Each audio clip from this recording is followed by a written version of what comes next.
You want to know a secret about being an artist? A lot of us have absolutely no idea what we're doing. Slap a sheet of paper down in front of us and ask us to draw something without a reference, and you'll be shocked by how badly our skills degrade. References are key items in many artists' libraries. I've got a handful of reference books sitting on my shelf next to my desk to help me with poses, proportions, and miscellaneous fantasy elements. Google Images is my bastion for everything else. Even the most seasoned artists rely on reference photos, especially when they're drawing something outside their wheelhouse. And this is fine. It's unrealistic to expect us to have perfect knowledge of how to draw everything that ever was or could be. However, sometimes you hit a tipping point in your work where you realize you need more than just references. You need a fundamental understanding of something in order to get better at it. References allow you to copy what you see, but without any further knowledge, that's all you can do. Trying to go off script from your reference is usually a quick way to ruin your drawing. So what can be done about this? Well, good old-fashioned studying is what can be done. But if you really want to learn something, it's not going to be enough to simply pull up a dozen reference photos and draw them until something clicks. If you really want to learn, you have to get into what you're studying. I plan to do that for at least the next 2 weeks with rocks. Now, rocks sound simple. Many of us see them every day. How can you not know how to draw a rock? Isn't it just a lump of browns and grays? Well, yes, but you'll quickly find that if that's all you think of when you try to draw a rock, you might draw a rock, you might also draw a potato, or a muddy puddle, or you might glare at your landscape wondering, why doesn't it look right? I'm in this boat, and I don't want to be. I know my future with my comic will involve me drawing many a rock, mountain, or cliffside. I don't want my work to be held back by not being able to find a good reference photo for the shot in my head. By understanding rocks, I hope to become someone who is able to draw them however I want, whenever I want, and make some beautiful pictures along the way. So join me now as I embark on a journey to understand how to draw rocks. And along the way, perhaps I'll demystify a concept or two for you as well. Let's get into it. To be able to draw a rock, you must first know the rock. There are a lot of different types of rocks out there. Pop quiz. Name 3 different rocks off the top of your head. No Googling. If you were able to name even one, tell me what distinctive properties that rock has. Is it its color, its composition, maybe a particular shape it tends to come in? Can you tell me where that rock is found or how it's made and how that might affect its look? Oh, you like rocks? Name every rock. Okay, I'm messing with you now. You don't need to know that much about rocks to be able to draw them. It does help. A fundamental understanding of geology can go a long way in helping you create landscapes and draw rocks from memory, but you don't need it. I spent a few hours on my first day just studying rocks. Igneous rocks, sedimentary rocks, metamorphic rocks. Fun fact, I just named every type of rock out there. They're only broken down into 3 categories. I'm not going to bore you with the details of the different types of rocks and what sets them into their given categories, though I may throw the occasional fun fact at you along the way to help your understanding if it also helped me. Instead, for artistic purposes, I think it's better to separate rocks into these categories: stones, terrain, and landscapes. Stones are small rocks, the kind your character might pick up and throw across a lake, the rubble that explodes from the ground when a character or object smashes into it, or the boulder blocking your team's path. These are singular, identifiable rocks that could include specific rocks like your character finding a pretty piece of rose quartz or a chunk of obsidian. Terrain is the dirt beneath your character's feet, the dry lake bed your team travels across, a well-worn dirt path along the countryside, or the rough, rocky terrain your characters have to carefully navigate across. A lot of these rocks are indistinct. In most media, they'll be represented by patterned textures of browns, tans, and grays stretching into the distance. These rocks are rarely specific and are often drawn as indistinguishable clusters. They make up the direct surroundings of your characters that they interact with, usually simply by stepping over them. Then there's landscapes. These are the rocks that are large and usually over there, meaning your characters or audience are typically viewing them at a distance too far to actually touch them. These are your mountain ranges, your cliff sides, your rocky outcrops. Once your characters get within touch range of these landscapes, they become simple terrain, too large to show in their entirety. But from far away, you get to see how that mountain stretches up to the sky or that cliff drops sharply to rough waters below. By breaking rocks into these 3 categories, it becomes easier to study them for art. Or at least, I think it's easier. With that in mind, here's how week 1 of my studies went. As I mentioned, I started my studies by researching the different types of rocks to learn more about them from a geology standpoint. These studies gave me access to lots of pictures of individual rocks with their individual names and qualities. I decided to start my drawing studies in black and white. Color will come next week. This week, I want to focus completely on understanding the shape and texture of rocks, and I think that's a lot easier to do with simple line art and hatching. Here's what my first page of studying looked like. Props to you if you're able to identify what exactly any of these rocks are. It became clear to me pretty quickly that without color, a lot of rocks blend together. But that's good. It gives me some hard data to work with. The first common trend noticeable amongst these rocks is that they're all jagged and lumpy. This makes sense. Most small rocks you encounter are typically broken off from a larger one. Various factors can go into breaking a smaller rock off of a larger one. A sudden impact, like one rock smashing into another or lightning striking, can cause chunks to break off the main body. Gradual weakening from weather effects like wind, rain, or ice can pry pieces of rock off the main rock. Perhaps something more serious, like an earthquake or a volcano erupting, shattered, sheared, or melted the rock in some way.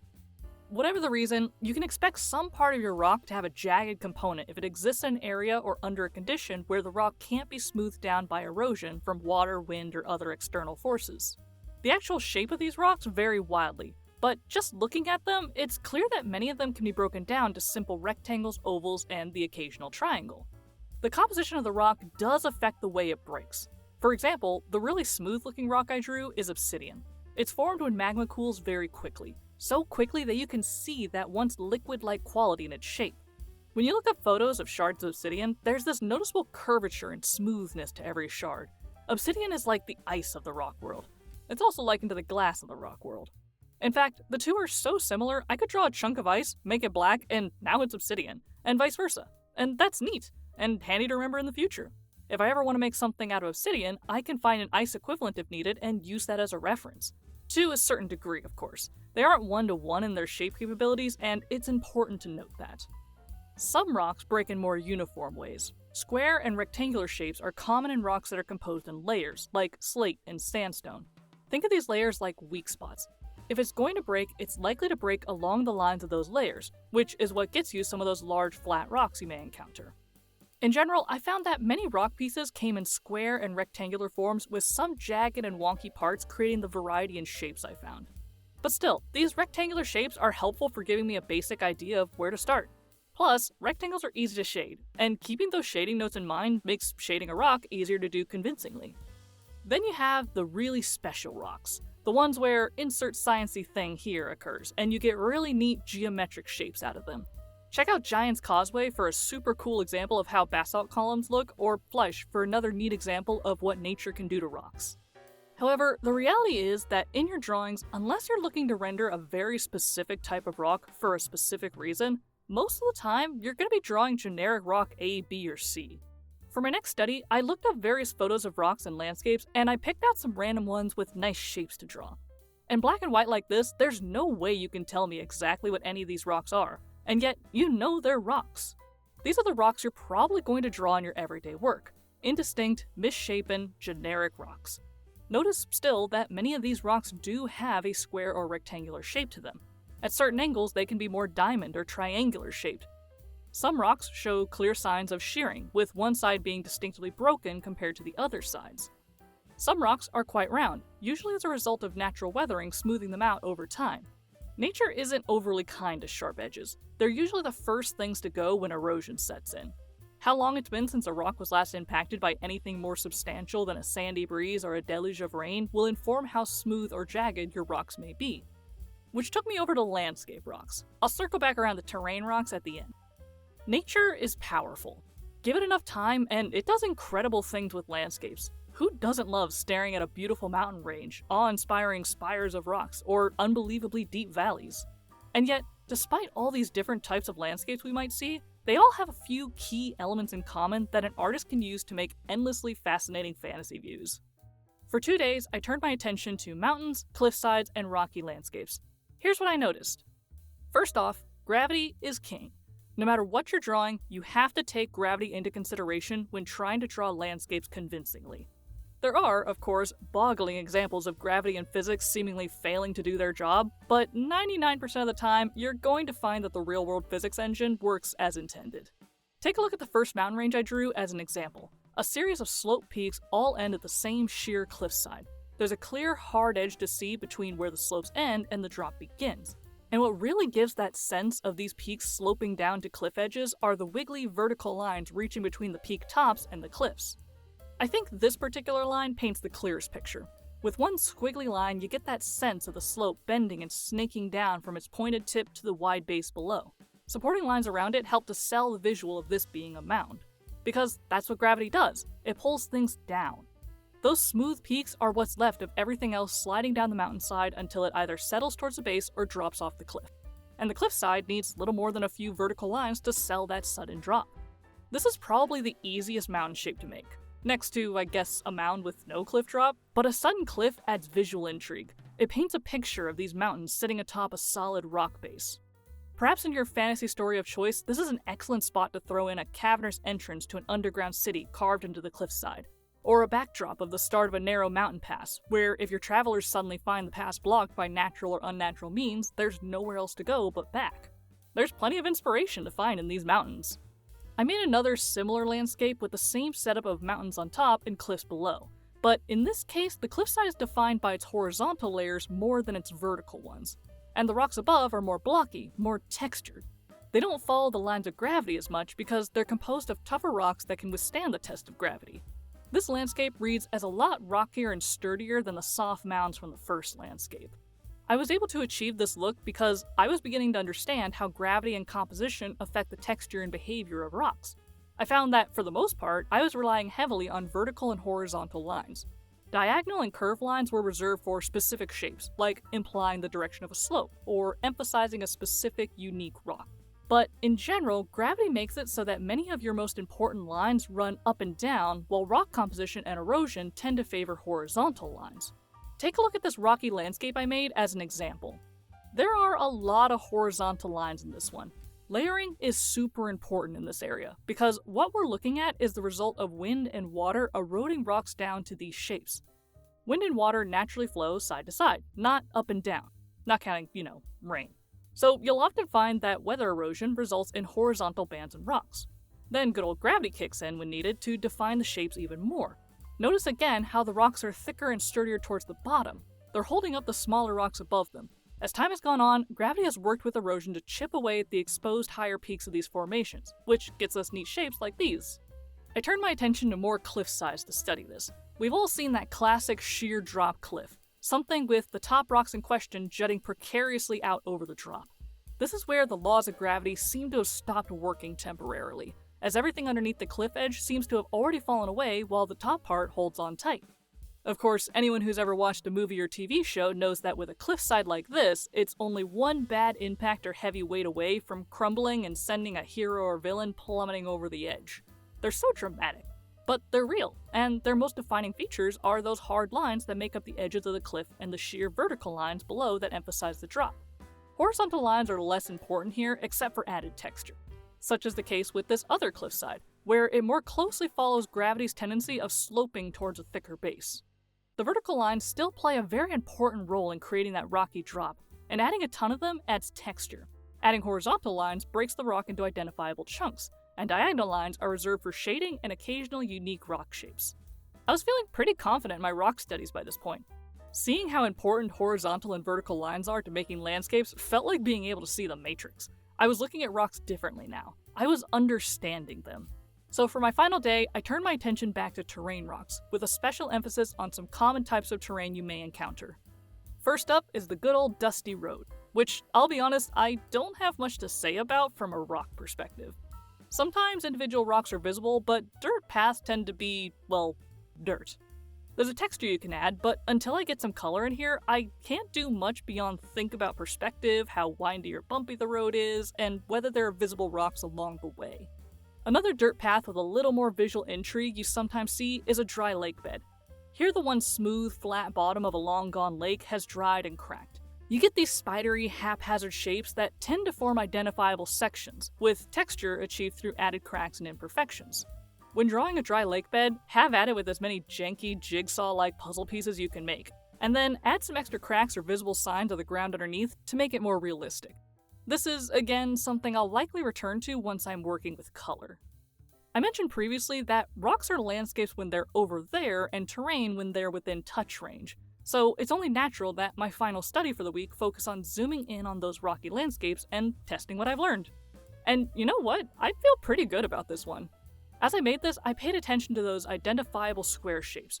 I used horizontal lines and hatching where possible to imply texture, and used vertical lines whenever I wanted something to be reaching upward.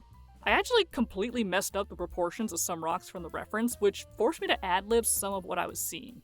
But now that I had a better grasp on the shape of rocks, I did it without an issue. This reads like a rocky landscape adventurers may have to clamber their way across. It contains a believable mix of rough and smooth rocks, indicative of some areas where rocks were smashed apart and others where rocks have just been chilling in one place for an extended period of time. This left me feeling pretty good about what I'd learned. Next week, I'm bringing color into the mix and focusing even more on the shapes of rocks. I'm excited to see what I discover. But for now, time to wrap up with the painting of the week. Finally freed of my one brush type per painting restrictions, it was time to test myself. I could do anything I wanted. Which, of course, means my brain locked up and couldn't come up with anything. Decision paralysis really is a hassle. So I turned to the internet, because I did say I wanted to start working on effects. One effect I was particularly interested in is in refining my shading skills, which led me down a rabbit hole to learning about a painting technique known as glazing. Glazing is basically just watering down your paint to the point where it becomes very transparent. Not so wet that it beads up or drips down your canvas, but just wet enough to leave a layer over something while still being able to see what was underneath. I also looked up tips on how to make something appear to be glowing, which is what led me to my subject of the week, a candle. I'll be honest, it was sort of daunting being able to pick up whichever brush I wanted at first, but after a while, I think I got into the groove of picking appropriate brushes for each section. And wow, has my practice garnered some results. It's certainly the most realistic looking painting I've made to date, but it took some work. My color mixing is still in a rough area. In fact, there's an entire underlayer on the candle that got covered because I chose such a bad color for the piece. It happened because I didn't expect one of my lighter paints to be so aggressive with my darker paints that anything it mixed with became a light shade of gray I didn't want. That's an amateur move on my part. I need to get better at understanding the paints I have. That said, I know that if I really want to test my color mixing skills, I should be severely limiting my palette to begin with. I should try to hand mix colors from their primary bases when possible to have full control over them and keep them cohesive. A test for another day. As for the glazing technique, well, it worked sometimes, and other times my paint was either too thick or too thin. I can't be mad that I wasn't capable of mixing my water and paint accurately from the get-go. I'm learning after all. But I don't think I helped myself by not testing my glazes before I threw them onto the canvas, or having an appropriate space to do so. I've been color mixing on the same paper plate for pretty much the entire run of this newsletter. The bottom of the plate is more paint than paper at this point. I should probably switch to something a little more professional for my color mixing area, or at the very least, I should change my plate. I definitely want to keep studying glazing. When it worked, it was beautiful. It got me almost exactly what I wanted. I can easily imagine once I get good at it that I'll use it a lot in my future paintings. So for the next while, I'm going to focus on projects like these. I'll focus on rendering a single item as well as I can. Once I feel good about that, I'll work my way back to making proper compositions and testing other areas of my painting skill tree. But that's a challenge for later newsletters. I've inundated you with a lot of random facts about rocks, and I'm almost 8 full pages into this document. Class is dismissed. Go rest your brain. Thanks for listening.